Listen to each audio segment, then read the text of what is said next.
Good afternoon. My name is Jonathan Nelson. I'm a Jamf and Intune consulting engineer for CDW, and I specialize in both Windows and Apple management. My team and I work with schools, local governments, and businesses of all sizes to design, implement, and maintain their environments from identity and security to device and lifecycle management. Our primary focus is not only to get you up and running, but to provide the knowledge and experience necessary to enable you and your team to continue supporting and growing your solution into the future.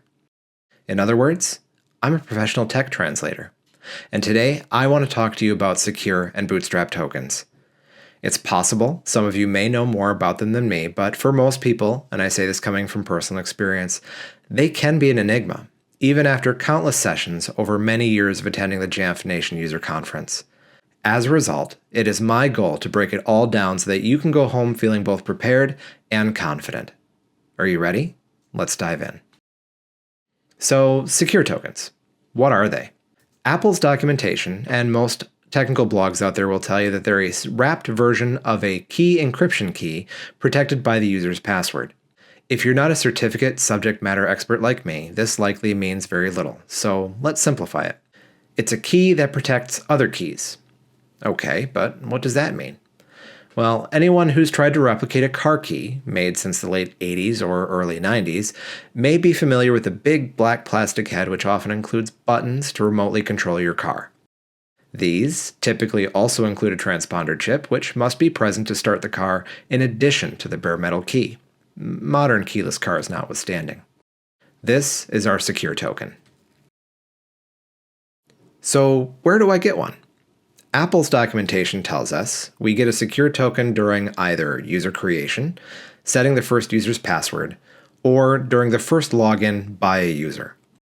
But when an MDM is involved, things do get a little fuzzy. What about those service admin accounts or workstations with multiple users? Let's break that down. Through the magic of MDM, secure tokens are created in 4 primary ways.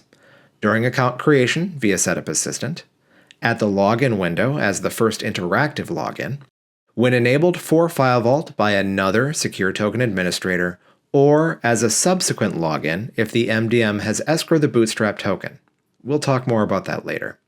Once a user has one, they can authenticate to enable or disable File Vault, unlock a File Vault encrypted volume, manage software updates, and run the Erase All Contents and Settings command if they are also an administrator. So what's the catch? As many of you who have faced challenges involving secure tokens already know, there are some things that you need to be aware of. Secure token-enabled accounts have tighter security around them, meaning you must pass their credentials when performing a password reset or deleting them, among other things. The pre-stage admin account, which will soon be manageable by Jamf Labs by default, does not rotate the cryptographic key by Apple's design, and thus cannot be used for File Vault unless you remember the first password used. However, since the Jamf management account is handled entirely by the binary, previous credentials are passed along and both the login and File Vault passwords are changed when rotated. Now, what's a Bootstrap token? It's a token which enables the MDM to perform special actions that would otherwise require a secure token user. In simplified terms, we can think of it as a limited MDM equivalent of the secure token. If we maintain our car key analogy, we can look at it as a special key you can provide your mechanic or dealership to perform specific maintenance tasks. Like a secure token, the Bootstrap is generated on first login, but only during a pre-stage enrollment.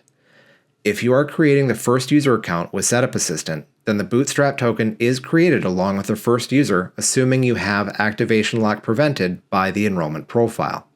If the Bootstrap token is not generated or escrowed for any reason, such as user-initiated enrollment, we can do so manually with a command or script run by a secure token-enabled administrator. Once escrowed to the MDM, we can use the Bootstrap token to provision secure tokens to additional users as they authenticate through the login window. It also allows the MDM to deploy kernel extensions without modifying startup security settings, and enables the MDM to push update commands via APNS.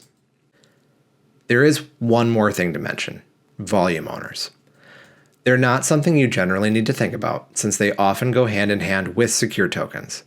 but it's important to remember they exist as part of the workflow, as it's technically possible, however unlikely, to have one without the other. When a user is a volume owner, they have permission to make specific changes to the system when they have a secure token. Some workflows can be completed by anyone, others may also require administrator permissions. The first user to set up the Mac and get a secure token is always the volume owner. The Bootstrap token, when generated and escrowed to the MDM, also becomes a volume owner in its own right, so it may assign volume ownership to additional users that log in and receive a secure token at the same time. Any volume owner with a secure token may install software updates, but only administrator volume owners may initiate the Erase All Contents and Settings command or change those startup security settings. To put it in another way, my children and I can update the house by painting the walls and the trim, but only my partner can approve the upgrade to that TV I want in the living room. Now, I've mentioned our two service admin accounts already, but let's recap some important details to remember.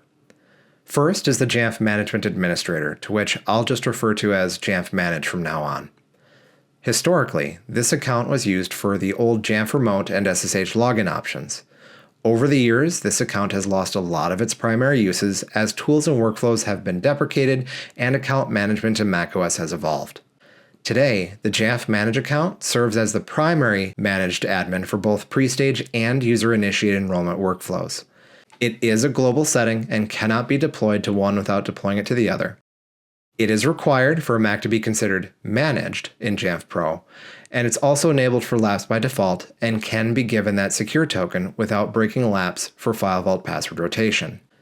The other is the Jamf Pre-Stage Administrator, to which I'll just call Jamf Pre-Stage. To enable Jamf Pre-Stage requires the Jamf Management account also be enabled and is used when a Setup Assistant created user needs to have either standard permissions or needs to be skipped entirely for workflows with Jamf Connect or domain-bound user authentication.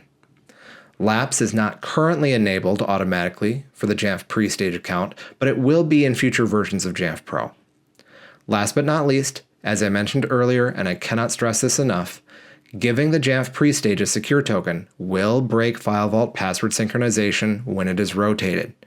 Since the MDM command involves leveraging the account GUID, there is no supported method for reversing this state without a wipe and re-enroll. So let's slow down a bit and take a closer look at the workflows available for enrollment. At the top, we have a stock workflow for zero or limited touch deployments without a Jamf Pre-Stage admin. The only admin account is Jamf Manage, and the first user will be created with Setup Assistant as a local administrator. We are immediately dropped on the desktop as our new user, so there is no opportunity to log in as any other user first. If any manual work is required before handing off to the first user, this account can be treated as a temporary setup user and removed with policy later if another secure token enabled account is detected. Since the Bootstrap is escrowed automatically, the next user will receive one on first login. The personal recovery key will also escrow automatically if it's set to do so with File Vault, configured via config profile. The second line represents a zero-touch enrollment with a pre-stage admin and is created alongside Jamf Manage. The first user can be created either during Setup Assistant, via Jamf Connect or directory binding, or with a policy you need if you need a shared login such as in a computer lab. The Bootstrap and personal recovery key escrow functions the same as it did in the first line and no further remediation is required. The third line addresses those organizations that require manual configuration before deployment. This is a scenario I personally prefer to avoid whenever possible, but it's available if you need it. Since we need to log in without creating additional users, we will skip account creation through Setup Assistant, leaving only Jamf Connect, directory binding, or the policy-created shared credentials as needed. You can log in with either Jamf Manage or Jamf Pre-Stage, but only Jamf Manage can handle that File Vault password sync during rotation, making it the preferred choice. The Bootstrap and personal recovery key workflows function the same as they did in previous methods, and no additional remediation is required. The last line is our user-initiated BYOD-style enrollment. Without a pre-stage profile, the only Lapse admin available is Jamf Manage. Since Setup Assistant already created the first user, it will default as an admin and File Vault can still be enabled via config profile as always. However, since this is a manual enrollment, the Bootstrap will not escrow automatically and requires a script deployed by policy to get it. Likewise, if File Vault was enabled by the user before Jamf Pro gets that Bootstrap token, the personal recovery key will come back as invalid and requires a reissue workflow via policy script. Needless to say, this workflow should only be used when wipe and re-enroll with pre-stage is impossible or undesired. This table shows all the remediation workflows shown on the previous slide. The details and scripts for these can be found on my GitHub page provided at the end of this video.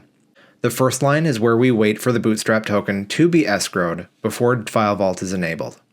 This is entirely optional for all of these workflows and just offers a short delay until the Bootstrap token is successfully escrowed to Jamf Pro before applying the File Vault configuration profile. It is entirely unnecessary, but you may find it useful if you want to ensure things happen in a very specific order. Line 2 is our force Bootstrap generation and escrow script, and is only required during user-initiated enrollment since all pre-stage workflows will capture the Bootstrap automatically. The script, when deployed via policy, will temporarily elevate the logged-in user to an administrator if they are not one already. Once complete, it immediately demotes them back down to standard permissions, and if the user started as an administrator, they'll be left as an administrator by default. Line 3 leverages Jamf Pro's built-in attributes to validate the personal recovery key. If the policy script is run, the user will be prompted to enter their secure token-enabled credentials to rotate it before being escrowed to Jamf Pro through an inventory update. Line 4 will clean up a predefined user and is only necessary when creating a temporary one and will wait until at least one other secure token account exists on the machine before removing it.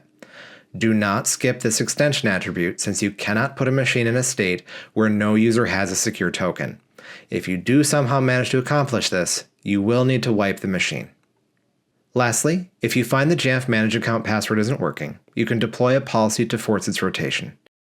This is a built-in function in Jamf Pro, but to my knowledge, no such workflow exists for the pre-stage account since it uses the MDM commands instead of the binary.